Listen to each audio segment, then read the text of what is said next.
If I were the devil,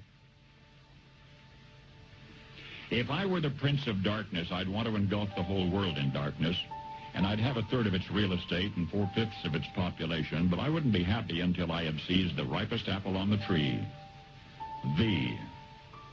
So I'd set about, however necessary, to take over the United States. I'd subvert the churches first. I'd begin with a campaign of whispers. With the wisdom of a serpent, I would whisper to you as I whispered to Eve, do as you please. To the young, I would whisper that the Bible is a myth. I would convince them that man created God instead of the other way around. I would confide that what's bad is good and what's good is square. And the old I would teach to pray after me, Our Father, which art in Washington.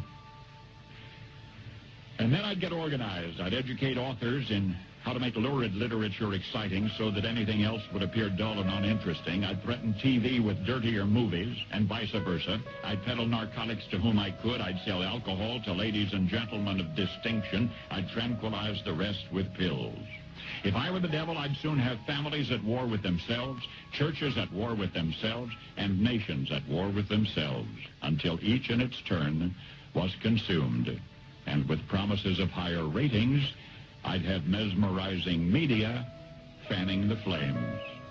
If I were the devil, I would encourage schools to refine young intellects, but neglect to discipline emotions. Just let those run wild. Until before you knew it, you'd have to have drug-sniffing dogs and metal detectors at every schoolhouse door. Within a decade, I'd have prisons overflowing. I'd have judges promoting pornography. Soon I could evict God from the courthouse, then from the schoolhouse, and then from the houses of Congress. And in his own churches, I would substitute psychology for religion and deify science. I would lure priests and pastors into misusing boys and girls and church money. If I were the devil, I'd make the symbol of Easter an egg and the symbol of Christmas a bottle. If I were the devil, I'd take from those who have and give to those who wanted until I had killed the incentive of the ambitious. And what'll you bet? I couldn't get whole states to promote gambling as the way to get rich.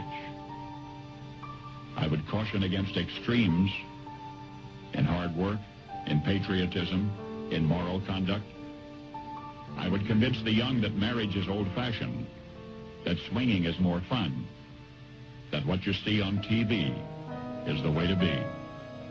And thus I could undress you in public, and I could lure you into bed with diseases for which there is no cure. In other words, if I were the devil, I'd just keep right on doing what he's doing.